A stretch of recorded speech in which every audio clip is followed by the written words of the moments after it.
Selamat datang kembali di channel Ibsam Senopan Kurniansyah. Oke, di video kali ini saya akan bercerita tentang cerita mistis, atau saya singkat di sini cemis, cerita mistis. Oke, yang pertama waktu SD, waktu kecil. Jadi ceritanya saya itu pulang tarawih sama teman-teman, ada sekitar 5-6 orang. Kita tuh biasanya ya, kronologinya gini, kita tuh sholat tarawih, tadarusan, dan pulangnya tuh biasanya dari depan masjid ke jalan raya dan ke rumah masing-masing. Nah, tapi pada saat malam itu kita memutar dari belakang masjid dan ada SD dan lapangannya gede lumayan, lapangan bola gitu. Nah, kita tuh nganterin salah satu teman kita yang pulangnya kebetulan dari sana. Terus adalah salah satu teman saya yang teriak ya, gitu, teriak gitu, karena saya nggak tahu apa yang dia lihat waktu itu ya. Tapi pas saya noleh ke lapangan, karena posisinya ke kiri itu langsung ngadep ke lapangan ya. Jadi pada saat saya ngeliat ke lapangan, saya tuh ngelihat kayak di lapangan itu kan kosong ya, lapangan sepak bola pada saat itu lah, SD, dan di tengah-tengah itu ada lapangan sepak bola. Enggak lapangan sepak bola sih sebenarnya, lapangan apa ya, upacara gitu, tapi sering dijadiin lapangan sepak bola, tempat anak-anak main bola. Jadi saya ngeliat tuh di tengah-tengah itu ada kayak batu kotak gitu ya, batu balok kotak. Terus ada kayak perempuan ngeliatin. Itu nggak tahu ya, kayaknya halusinasi atau sugesti aja sebenarnya, karena posisinya teman saya lari semua. Mungkin ada 4 orang, karena satunya kan udah kita anterin ke rumahnya, terus kita tuh berempat jalan gitu mau pulang kan. Nah, jadi nggak tahu, ini sebenarnya lucu banget sih kalau diingat-ingat sekarang ya, tapi pada saat itu ini menyeramkan. Jadi kita tuh lari semua ya, dimulai dari teman saya yang teriak pertama itu, lari semua sampai perempatan. Nah, perempatan itu ada lampu taman gitu, bukan ada lampu jalan ya, lampu jalan, jadi rada terang di persimpangan 3, bukan simpang 4, persimpangan 3. Stop di situ tuh kita rame-rame. Ya kayak saling ngobrol aja. Emangnya ada apa? Itu nggak tahu ya. Seingat saya kita tuh nggak cerita, terus langsung pulang aja gitu. Nah, biasanya kan kita tuh subuh itu keluar untuk sholat ya, habis sahur keluar sholat, dan ya karena waktu itu libur sekolah, maraton, ya keluar lah. Dan kita sama sekali nggak ngelakuin itu karena takut.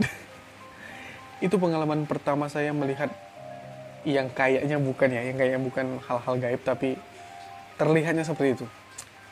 Kalau dipikir-pikir sekarang sih kayaknya nggak segaib itu ya, itu tuh halusinasi aja menurut saya.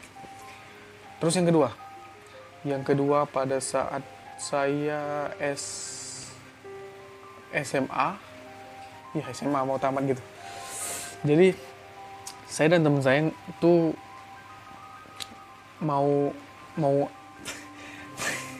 saya dan teman saya mau ngapel ke tempat cewek lah. Jadi ya kebetulan beda kampung ya, terus saya tuh berdua sama teman saya pakai motor saya. Entah kenapa pada saat itu saya yang bawa motor, tangan sebelah kanan metik kan, nggak ribet, tangan satu buat ngegas, dan tangan kiri tuh balasin SMS. Kayak ngapain gitu. Karena waktu itu handphone kan belum QWERTY lah, masih bisa lah buat ngetik tangan sebelah, dan ya aman-aman aja. Saya kesana tuh melewatin satu kampung. Terus sebelum menuju kampung itu kayak hutan gitu.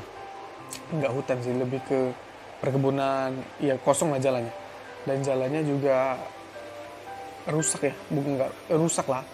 Terus banyak pasir, karena di sekitar situ tuh ada tempat, apa sih namanya, kalau ngisap pasir itu ya, ngisap pasir buat dijadiin bangunan gitu, pasir gitu. Karena kebetulan dekat situ ada aliran sungai Niru ya. Sungai Niru, jadi banyak pasir-pasir gitu.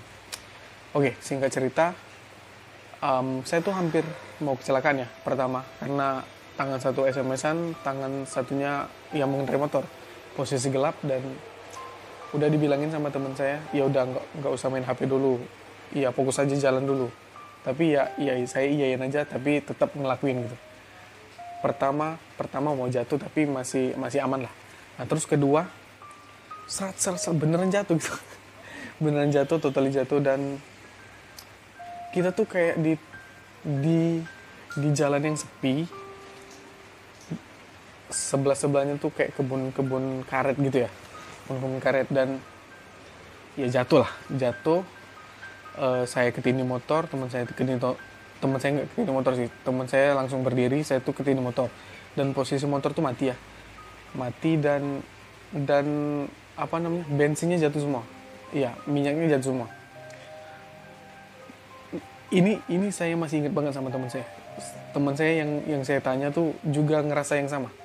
Jadi di depan kita tuh ada kakek-kakek, ini bener ya, kakek-kakek tua pakai tongkat, kayak dia tuh mau menghampiri kita gitu. Itu saya ngomong sama teman saya dalam hati saya, kayak ada orang nih nanti bakal dibantuin ya, karena posisinya gelap dan kita jatuh gitu, kecelakaan tunggal. Dan semakin lama kan semakin dekat nih si kakek pakai tongkat. Saya ingin pakai tongkat. Terus pas posisinya udah deket kita, dia tuh lewat aja gitu. Ya, saya berdua sama teman saya tuh nggak berpikiran macam-macam ya pada saat itu, karena ya udah gitu. Tapi saya dan teman saya tuh ngobrol kayak, ini orang daerah sini kok gitu ya, kok nggak mau ngenolongin, nggak mau ngebantuin, padahal kita posisinya kecelakaan, dan iya kecelakaan gitu, masa datang lewat aja.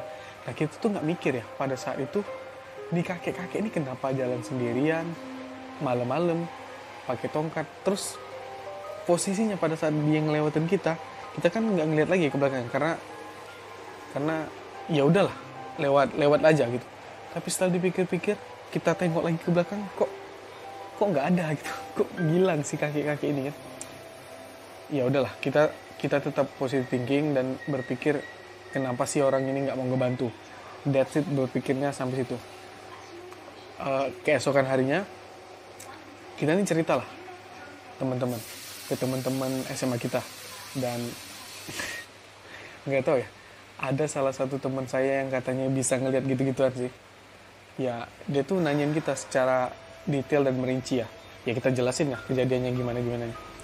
Dan dia bilang gini, itu tuh bukan manusia, itu tuh apa sih dia bilangnya dulu, baraburu apa gitu. Pokoknya orang-orang yang dia tuh sejenis